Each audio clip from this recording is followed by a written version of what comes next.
Chaque visiteur qui vient sur votre site internet et qui n'a pas la possibilité de convertir, c'est une opportunité manquée de générer un lead et donc une potentielle opportunité commerciale. Et vu la difficulté ou le coût de générer une visite sur un site, c'est un véritable manque à gagner. C'est pourquoi il est très important de mettre en place le plus tôt possible un parcours de conversion sur votre site internet, même s'il est très basique. Donc par parcours de conversion, qu'est-ce qu'on entend? En général, ça va être un lead magnet, donc un contenu à échanger contre des informations d'un contact qu'on va proposer sur une landing page, qui va être une page optimisée pour la conversion. Et sur cette landing page-là, on va pouvoir trouver un formulaire pour que la personne remplisse ces informations. Donc dans cette vidéo et dans les prochaines de la série, on va créer ensemble un parcours de conversion. Et cette vidéo correspond à la première étape, à savoir créer un formulaire pour permettre aux visiteurs de se convertir en lead. Alors on va créer ensemble notre premier formulaire. Il vous suffit de vous rendre dans Marketing, Lead Capture et Forms. Ici, vous allez retrouver comme d'habitude l'entièreté de vos formulaires, mais comme c'est un nouveau portail, on va créer notre premier ensemble. Donc vous cliquez simplement sur Create et on voit qu'on a la possibilité de choisir notre type de formulaire, à savoir Embedded Form ou Standalone Page. Donc Embedded Form, ça va être des formulaires intégrés, donc ils vont s'intégrer parfaitement à l'endroit que vous aurez décidé sur une page internet, alors que le Standalone Page, lui, ça va être une page internet à part entière, comme un Google Form par exemple. La plupart du temps, vous allez vouloir intégrer ce formulaire à d'autres pages, donc l'option Embedded est la plus pertinente. On clique sur Next et on se rend compte qu'on a la possibilité de choisir différents templates. Donc un template pour le paiement, pour l'inscription, juste un formulaire de contact, de support, de e-book download, donc qui correspond potentiellement à notre lead magnet dont on a parlé en début de vidéo. Mais quand on voit les différents templates, on se rend compte que c'est assez basique au final, ça nous donne juste 3 champs directement intégrés. Le plus simple, c'est de commencer sur un template vide. Et nous voilà maintenant dans le menu d'édition de notre formulaire. Petite pause pour vous informer que cette vidéo s'inscrit dans une série de formations gratuites sur comment mettre en place votre portail HubSpot le plus optimisé possible. Cette série de vidéos va être divisée en 7 modules s'attardant chacun sur un aspect fondamental de la mise en place d'un portail HubSpot.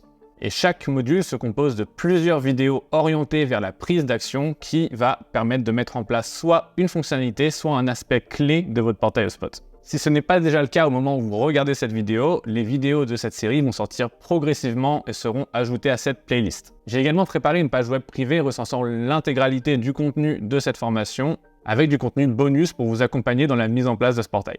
Donc pour bénéficier de cet accès gratuit et être notifié de la sortie de chaque nouveau chapitre, je vous invite à cliquer sur le lien en description de cette vidéo. La première étape de la construction de notre formulaire, c'est de choisir les champs qui vont le composer.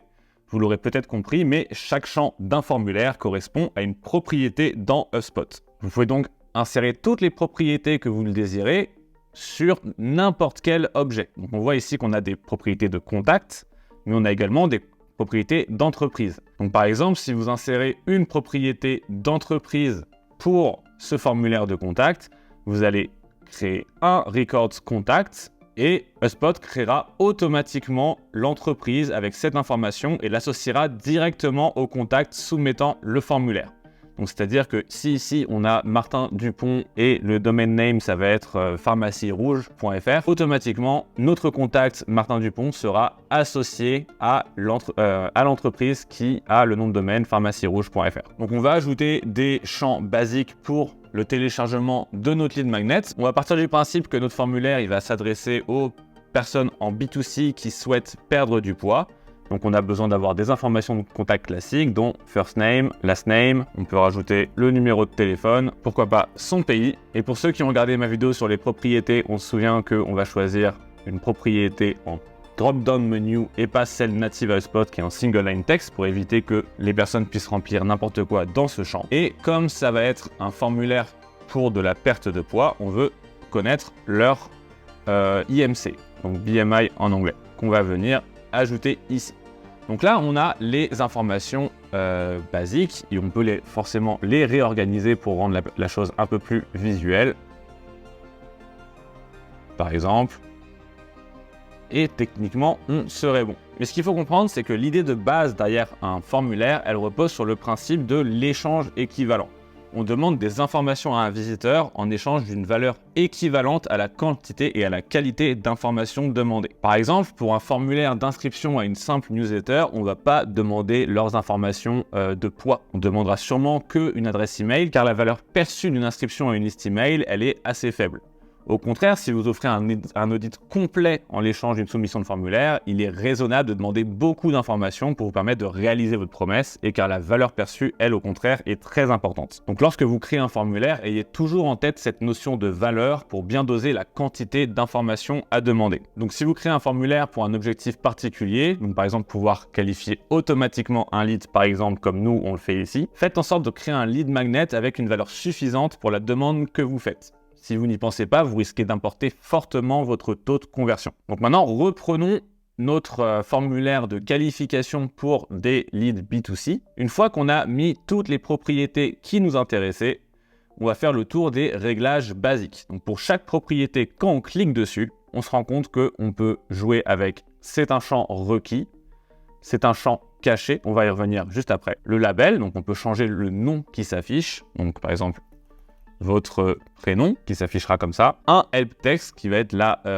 description de cette propriété et un placeholder text ou une valeur par défaut. Donc un placeholder, ça va être simplement un texte en gris qui va s'afficher pour orienter les gens dans la manière dont ils vont remplir leur formulaire. Donc ça peut être utile par exemple sur des numéros de téléphone si on n'a pas la possibilité de forcer un format.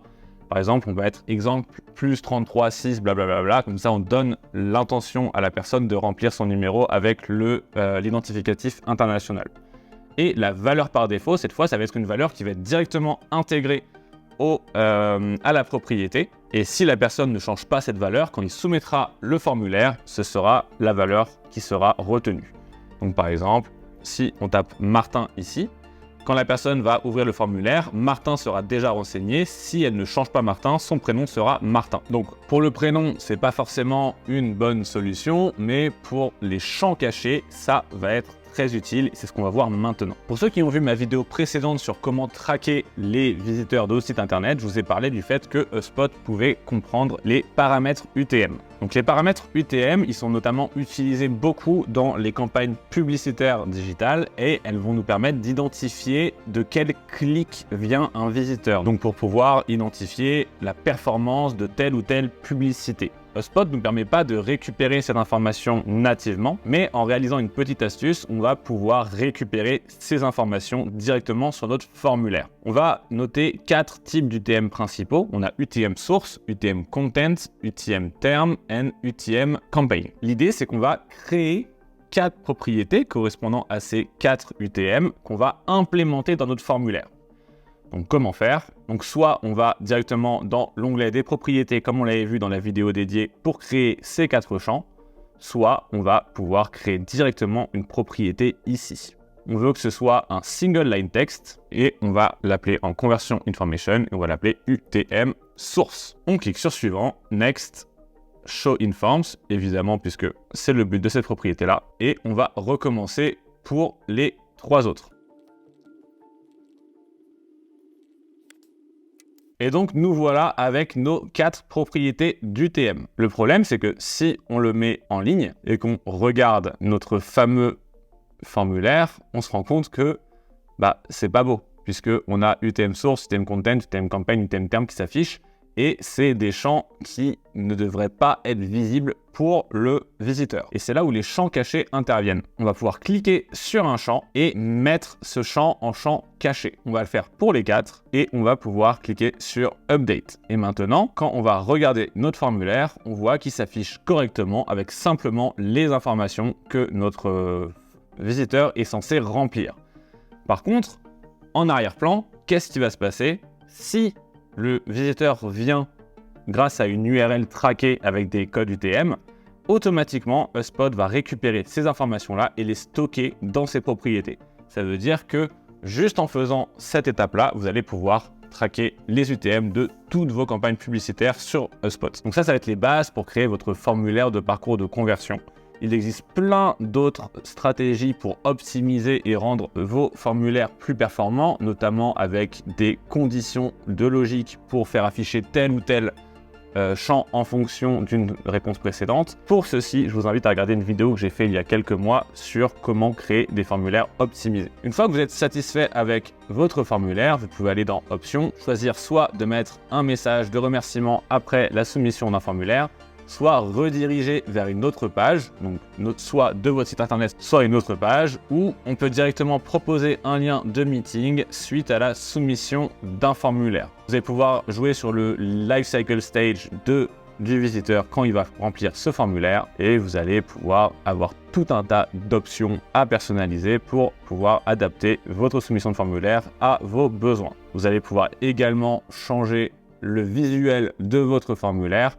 Bon, c'est HubSpot, donc ça reste assez limité, mais vous allez pouvoir changer les basiques, donc la forme du formulaire, la police, la taille, les couleurs, etc. Et pour les personnes n'utilisant pas une version pro ou supérieure de HubSpot, vous allez pouvoir faire de toutes petites automatisations. Donc par exemple, le fait de pouvoir envoyer un mail automatiquement après la soumission d'un formulaire avec le contenu du lead magnet. Quand tout est prêt, on clique sur Update, Publish, et ici vous allez retrouver le code d'intégration que vous allez pouvoir placer sur votre site internet pour faire en sorte que votre formulaire s'affiche sur la page désirée. Il vous suffit donc de le copier et de l'envoyer à la personne en charge de votre site internet ou de vous-même l'implémenter sur le site si c'est vous qui devez gérer ça. Une fois que c'est fait, on se rend compte que notre formulaire apparaît bien ici. Bien évidemment, on peut lui donner un nom. Comme vous me connaissez, vous savez que j'aime bien ma nomenclature en fil d'Ariane.